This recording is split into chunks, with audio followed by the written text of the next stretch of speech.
Сегодня поговорим о цвете, цветах года, посмотрим, что нам предложил Институт цвета Pantone, а также рассмотрим образы с показов весна-лето 2024 года. При разговоре о цвете у нас возникает ассоциация с Pantone. Pantone – это институт организации, которая занимается тенденциями в сфере цвета. Они анализируют настроение в обществе, что люди покупают, как себя чувствуют. Все в этом духе. И на основе этого выкатывают нам один главный цвет на будущий сезон, скажем, год. И также в дополнение к ним еще несколько цветов. Конечно, эти цвета относятся в основном к дизайну, то есть это не только сфера моды, это может быть и там интерьер, какая-то, не знаю, букинистика, предметы интерьера, все, что связано с дизайном. По версии Pantone на 2024 год трендовым стал оттенок персиковый пушок. На сайте о нем говорится, что этот оттенок отражает наше желание заботиться о себе и других. Это бархатистый нежный персиковый тон, чей всеобъемлющий дух обогащает разум, тепло и душу. В поисках оттенка, который отражал бы наше врожденное стремление к близости и связи, мы выбрали цвет, излучающий теплоту и современную элегантность. Оттенок, который резонирует сострадание, предполагает тактильное объятие и легко соединяет молодость с вечным. Если честно, этот оттенок для меня вообще ни о чем. То есть он не бежевый, он не коралловый, он не персиковый в полном этом понимании. Он какая-то помесь. Притом, на мой взгляд, он вообще с теплым подтоном, что нам говорит о том, что он не сильно будет хорошо сочетаться с европейской внешностью и с этим типом кожи. Лучше уж, когда подбираешь образ, брать либо явно персиковый, либо бежевый, ну или уж коралловый. Более яркие их выражения, либо более светлых тонах. Но не вот этот оттенок. Его, может быть, было неплохо сочетать с каким-то бежевым, коричневым, но тоже сомнительно. Я бы все-таки лучше взяла явные цвета.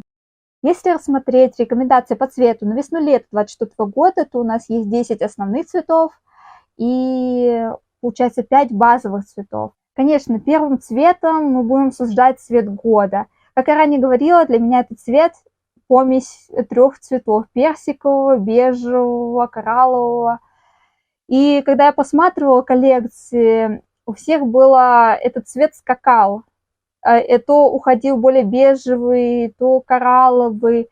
Также по тону очень сильно варьировалось, то это очень светло, то очень темный. Также дизайнеры тоже, похоже, не до конца прочувствовали цвет года и решили лучше обезопасить себя и выбирать более явные оттенки. То есть брали этот цвет и как бы усиливали его, скажем, цветовое сочетание более персиковый, более бежевый, потому что в чистом виде я практически нигде этот оттенок не нашла.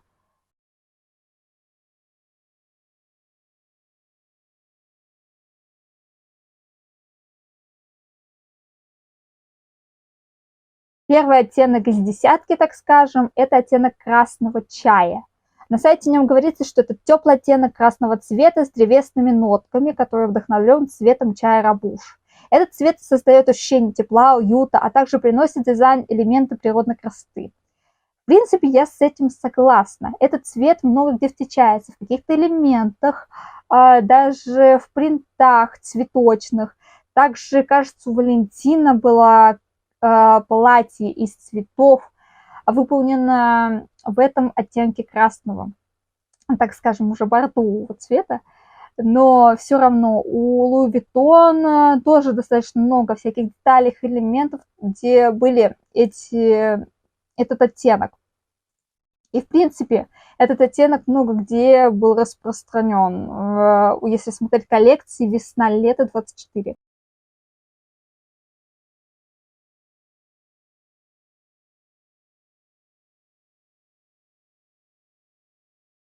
Второй оттенок из десятки, который мы разберем, это оттенок оранжевого, ярко-цитрусового, сочного цвета. В В принципе, именно этот оттенок встречался в каких-то единичных элементах, каких-то там, не знаю, тесемочках, веревочках, в принтоткани. Ну, очень-очень мало, потому что это яркий оттенок такой, и не всем он подойдет. Этот оттенок был ярко выражен в коллекции Fendi 24 года.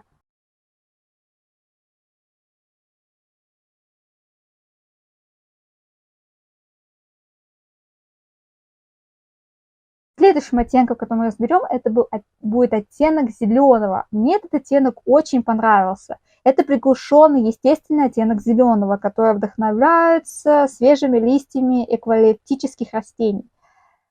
Если посмотреть на коллекции, то именно этот оттенок зеленого, честно говоря, я практически нигде не увидела. Может быть, я ошибаюсь, но я увидела это только, скажем так, в каких-то принтах. То есть это принт-клетка, принт-полоска, и то в мужских коллекциях. Больше я этого зеленого оттенка нигде не увидела. Конечно, много где использовался зеленый, но не этот оттенок. Следующий оттенок будет оттенок розового. Как по мне, это отсылка к тому розовому безумию, которое было до этого. И также этот оттенок очень похож на оттенок года, как ни странно. По мне, этот оттенок более понятный, нежели оттенок года, потому что это, так скажем, нежно-коралловый какой-то оттенок. Теплый и соблазнительный розовый оттенок, который напоминает о живописных цветах пустыни, как о нем пишут на сайте. В принципе, много где присутствовал именно вот этот оттенок, а не оттенок года.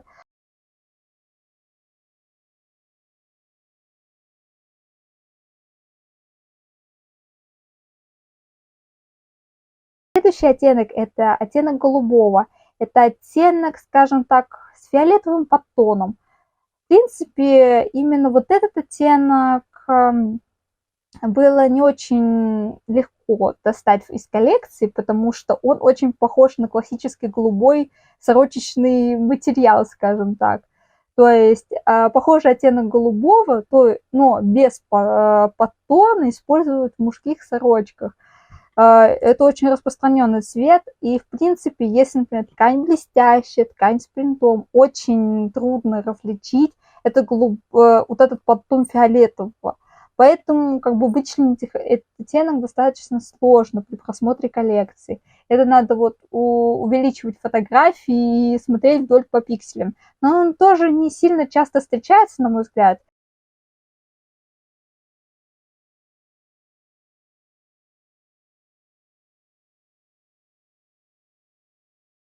Следующий оттенок, о котором мы поговорим, это оттенок моего любимого цвета, фиолетовый, оттенок лавандовый. Он присутствовал во многих коллекциях, не скажу, что так массово, но все равно присутствовал. Поэтому очень красивый оттенок, и, в принципе, он достаточно свежо смотрится с деловыми костюмами. То есть на весну-лето 2024 года это достаточно неплохой вариант.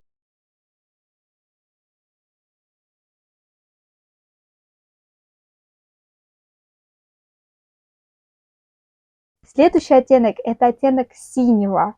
Он очень странный. Это такой выстиранный синий цвет, и я вообще его, честно говоря, не нашла этот оттенок, скажем так, в первозданном стиле. Есть оттенок похожий, синий, который используется в основном в мужских коллекциях. И вот как раз его и используют чаще всего.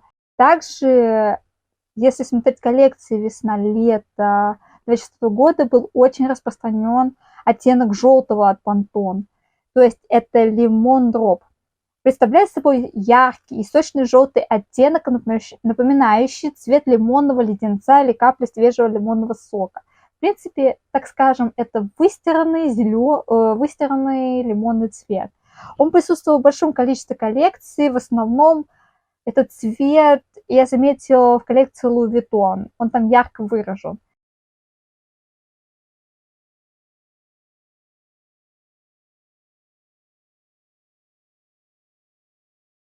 Следующий цвет – это цвет, скажем так, один из оттенков зеленого, минт. Это прохладный и освежающий зеленый цвет, который напоминает о свежести мятного листа. Вот этот оттенок я, честно говоря, тоже у меня не получилось его найти в первозданном его стиле. Может, где-то что-то делал, но те коллекции, которые я просматривала, честно говоря, ничего практически не нашла. Были какие-то вот вкрапления условно на там 10 просмотренных коллекций, какая-то одна модель, на ней какой-то один принт из этого оттенка. В основном, скажем так, дизайнеры использовали на вот этот весна-лето 24 года оттенок зеленого травянистого 23 года, но, скажем так, более приглушенный, более ниже по тону, скажем так, не более светло, а более как раз темную интерпретацию вот этого вот зеленого. Именно 23 года. Следующим цветом будет цвет капри. Это яркий светлый оттенок голубого цвета, который напоминает о красивых и лазурных водах голубого грота острова Капри. Этот оттенок в первоначальном его виде я нигде не нашла. В той сотне коллекций, которые я просмотрела, нигде практически не было. Может быть, где-то были вкрапления в принте. Но вообще были очень схожие какие-то оттенки, но вот именно этот оттенок в первозданном виде я вообще не нашла. Если вы где-то что-то условно заметили с этим оттенком в плане аксессуаров или одежды, пожалуйста, напишите в комментариях. Следующее, что мы рассмотрим, это базовые цвета, 5 базовых цветов на вот эту весну-лето 24 года. А самым популярным, на мой взгляд, был вот этот самый темно-коричневый оттенок, потому что я его видела в большом количестве коллекций. Он неплохо сочетается с той десяткой, о которой я говорила ранее.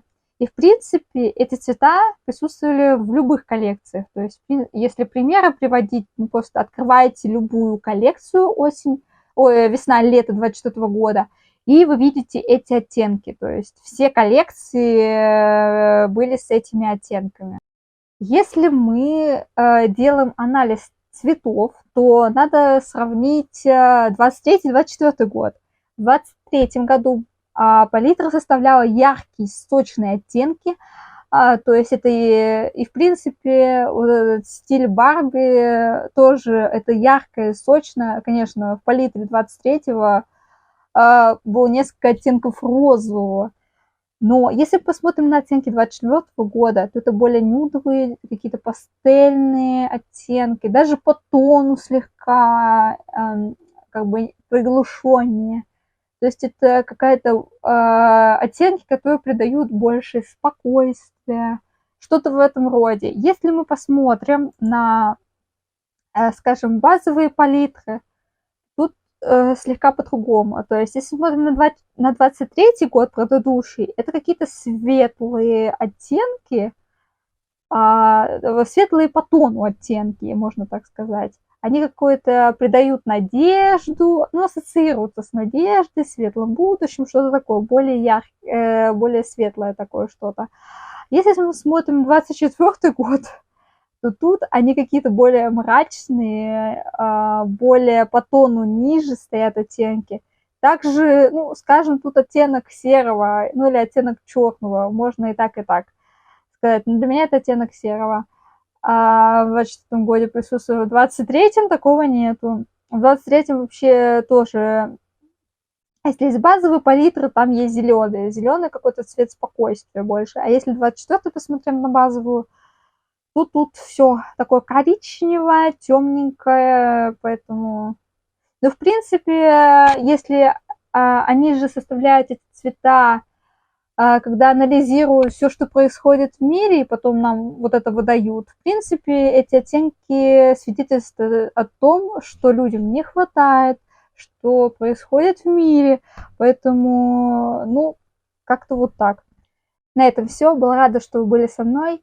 Если вы считаете, что что-то в моем обзоре на цвета не хватает, буду рада видеть вас в комментариях, либо в своем телеграм-канале. Также, если вам понравилось данное видео, прошу меня поддержать лайком, подпиской, либо комментарием.